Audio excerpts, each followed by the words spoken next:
Welcome back, Khaldun. How are we doing today? Wonderful. Good, you look good.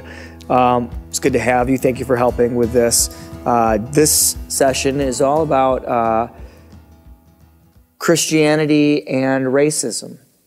And are Christians racist, and is that a reason perhaps Christianity should be deemed irrelevant? And so I want to wrestle with that a little bit, because historically Christians have been in the wrong, I think, in some situations when it comes to the topic of human dignity and taking care of people, respecting people. So we have some questions, and I want to bounce them off you. Would love to hear what your thoughts are on this.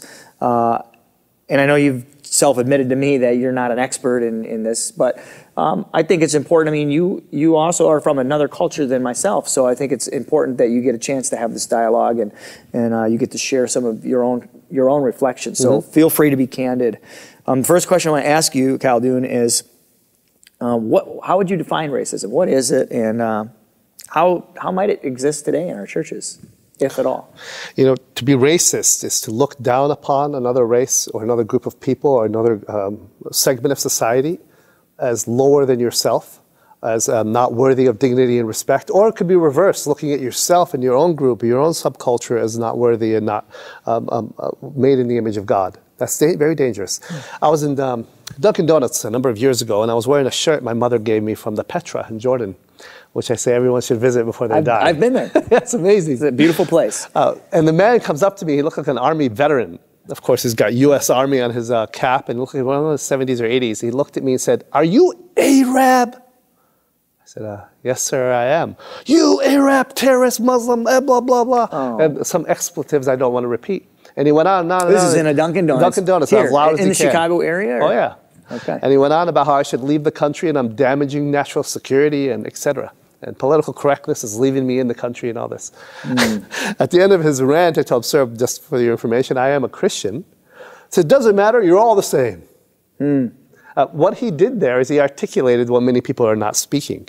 I see one section, one person, and that person is guilty of the crimes of an entire group. That's only not fair to me as an Arab or as a Christian, or even if I was Muslim, to label me as guilty of those crimes of those others. In the same way, to see a white man and say you are guilty of slavery because of white guilt or privilege, that's also not fair. You can't blame one individual, one group for the crimes of their fathers or culture. That's dangerous. So when we look at slavery, there's different levels of it. Not slavery, excuse me. Slavery is going to come up, I'm sure. Yeah. Racism. Racism, yeah. There's institutional racism, which we are guilty of on many levels. Many cultures are guilty of that, of suppressing minority groups. Whether you're in Iran, suppressing likely the Baha'is, or you are in Ireland, where they have the problems there. Yeah. And where I come from, the Middle East, Jewish and Palestinians. There's problems there, of course. Whenever there's a group that's in control of another group and that group causes things for another, causes problems, one group is going to marginalize and put protective measures against that group and then blame individuals for the crimes of an entire group. So racism is prevalent. We see it. You've experienced it firsthand. Sorry about that situation. It's horrible.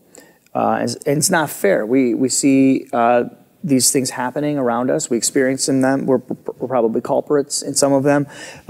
In churches today, you know, we want to be embodying atmospheres of love and equity, and where we're valuing the dignity of a person. And yet, here's some statistics, and I'd be curious to hear perhaps your reflection on it. 20% of American congregants attend a multiracial congregation. Only 20%, 1 in 5. The number's slowly been climbing over the last decade, but it's still not keeping pace with the diversity we see in most neighborhoods. So why do you think Americans tend to worship in monocultural, meaning all one race or ethnicity? Why do Americans tend to worship with their own tribe, I guess you could say that, to a degree? Why do you think that is? I think it's unfair to try to marginalize religious organizations as the only ones that are segmented in that way. Yeah. I think it's across the board, whether you're watching the sports events in your home or whether you're gathering together for a chess event. Right. You look around the room, it's going to be your tribe. People congregate toward those who are like them and what they have interests in. So if you have a group of people in a multicultural, multi-segmented, multicultural city where you have a variety of different ethnicities, but they all have a very similar educational or social background, you'll find mixing together. But when they're similar and different from each other, of course they're going to pull apart. I don't think the churches are different. They're just part of being human. You go toward that which you feel most comfortable in. Yeah, so if I'm a white male who's grown up and I've become comfortable around other white people, I will tend to, and I'm generalizing here, but I would tend to worship and want to worship among other white people. Exactly. Exactly, you would want to do that, but does it justify segmentation or just defranchising other groups? Of course not. No, we need to be open to other groups, so we can't demand that people get together and become multicultural. No. So then the other side of that, we obviously, I mean, in the end, right, Revelation talks about how in the end times we will all be many nations, many tribes, many tongues worshiping the Lord Jesus Christ. So Christians at some point in time need to get comfortable with different people, languages, cultures, and ethnicities. If not here, it will be later. And if it's later and you've waited that long, it might be tough. It will be, yes. So I guess I want to get after that, though. Like, what are some of the feelings or emotions that perhaps prevent me from experiencing the beautiful multicultural experience I might have? What are some of the fears that hold me back? What are some of the fears perhaps that... We need to step into the shoes of some of the people who have been discriminated against and marginalized and pushed to the side because of their race or background or color. I saw recently a skit, or was it a skit? It was actually a video. It was an Anglican church where they had these older ladies were coming up to receive communion. They're all in their 70s. The priest would give them the communion in their mouth. When an older lady came in who happened to be African, he put it in her hand. And when she left, the other one came, he put them in their mouth. Really? Well, how long ago was this? It looked like it was recent. Wow. Yeah, maybe in the last 10, 20 years. There's a video. I have to check a look at that, yeah. But this is just one example of multiplicity of those. I have some of my own students who are, one of them's from Haiti. He's been pulled over multiple times, even on his bike, merely because he's a young black man driving through the city. Why is he doing this? What's going on here? Why? Because there's a perception that young black men are dangerous. So he happens to be guilty by association. So there's a fear. So some of the feelings that, the emotions that underlie racist thinking, discriminatory behavior, fear would be one of them. Yeah, that's xenophobia. And what else? What other types of emotions or what other types of reasons undergird this type of behavior, discriminatory behavior? Why do people act We the way fear they that act? which we don't understand. Okay. There's no community with other people of different races, different backgrounds. Once you are segmenting yourself and isolating yourself from anyone who's different than you, of course, when that person steps into view, you're going to put your guard up. And that's not fair to your children. You need to be able to expose them to different points of view and different groups of people who are also made in the image of God and wonderfully created by Him. And their cultures are beautiful, Oliver.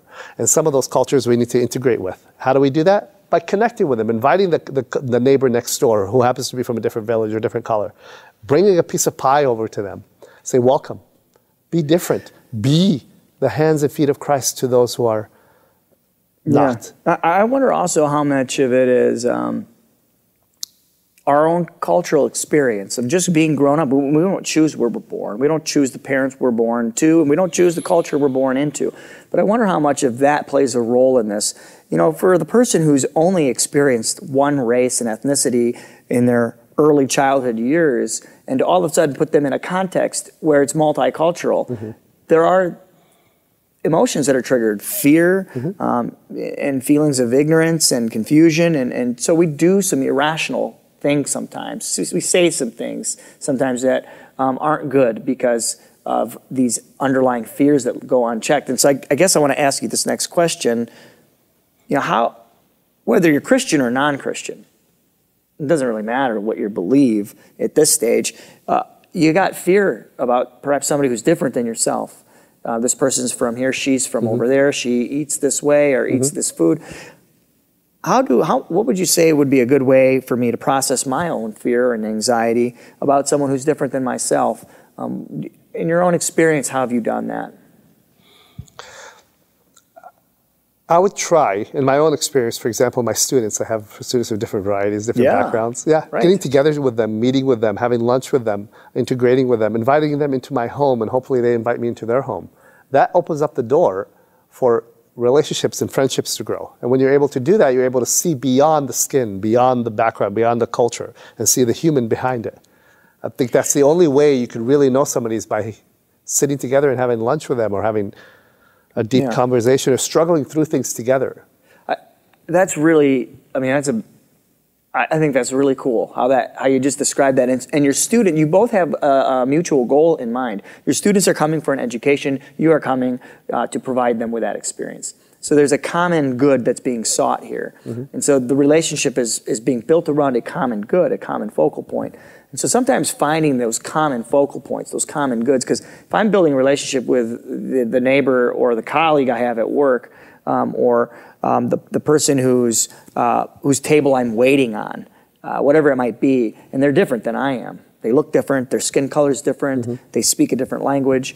Sometimes it's good to find the common focal point of what we're trying to achieve, whether it's a meal or an education experience or a project we're trying to get done, and make that the focal point to build a relationship around, and to then spend time, like you said, kind of getting to know each other in relationship. And I've had many of my students apply for high-end jobs where they're fully qualified, but because their name happens to be from a minority group, there's significant research showing that those people are called on less for their interview than people who don't have those racial names or certain subcultural names. Isn't that something? Now, this is not to ignore the fact that certain crimes are higher committed in certain groups, and I need to own up to that. Like, my group may have a higher propensity for certain things that we do, and I need to own up to that. Either I can fulfill that stereotype by doing those things, or I can fight against that. And one of the ways I can fight against that is when I'm on a table with people who are like me, like my color, like my background. And when they say things that are racist or derogatory toward another group that God created, I need to call people on the carpet on that. Yeah, which is hard to do. If you're sitting at a table with them and you just let those things slide, you know who's listening? The little ears that are around you are listening. And they're photocopies. The kids are picking up what you say and what you don't say, and how you turn your head when somebody knocks on your window and needs some money or needs some food. How do you treat those? You think it's just between you and him? No, the little kids in the back seat are watching.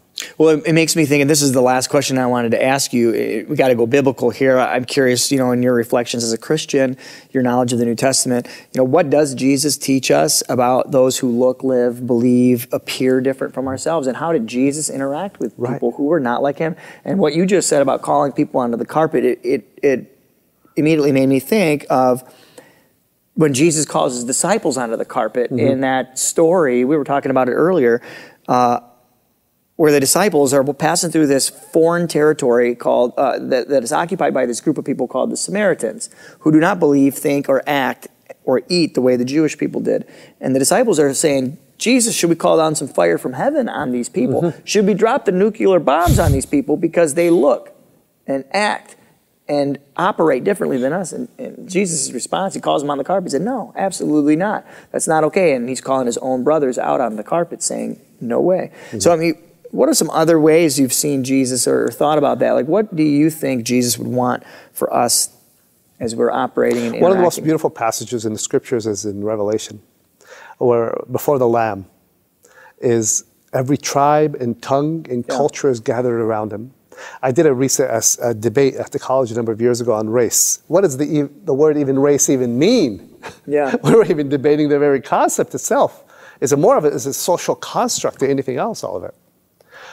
And that concept itself says that we are different. There was a time in U.S. history, actually world history, where we're not even able to share the same type of blood if we're both dying, because I'm from an African background or because I'm a Jewish background. That's detrimental to the very image God made. So when Jesus himself reads out, for example, the Samaritan woman, I just love that. Yeah. He's out there talking to people who are different, telling them, I'm treating you with dignity and respect by having this conversation with you, by sharing a meal with you. Jesus himself does that. And because he does it, I could do it. And when That's my example. And just to use that example you just brought up, the Samaritan woman, what does Jesus do? He meets her at a well. He finds the common focal point. He shares her cup. Yeah, I need some water. You have a cup. We need each other here. We're very different. Gender-wise, race-wise, ethnic-wise, we speak different languages, and yet we have a common need here. I need something and you can help me. And Jesus allowed that space, and she allowed that space to happen, and a relationship formed, and they each saw the dignity in one another. And I think that's really the way forward, isn't it? I mean, if we're really going to build churches and communities that have racial reconciliation, we need to find common good that we can build a relationship around, and allow the space and the time for us to get to know each other. Because you have a story that's actually very similar to my own, and yet quite distinct, and has had many different pieces of cloth in the tapestry that I want to discover and learn about. You know, I appreciate you and this conversation, and I think this is a tricky topic. I don't think Christians are racist. We're not called to be racist, unfortunately, though.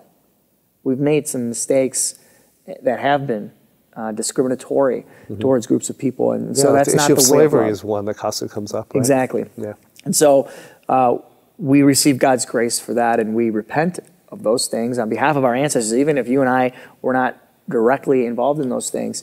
I think it's important we repent of what our ancestors have done and been a part of, and we keep moving forward, trying to pursue the way of Jesus, which is a way of racial reconciliation and building bridges. Thank you so much. I appreciate your time, and looking forward to the next time we get to talk.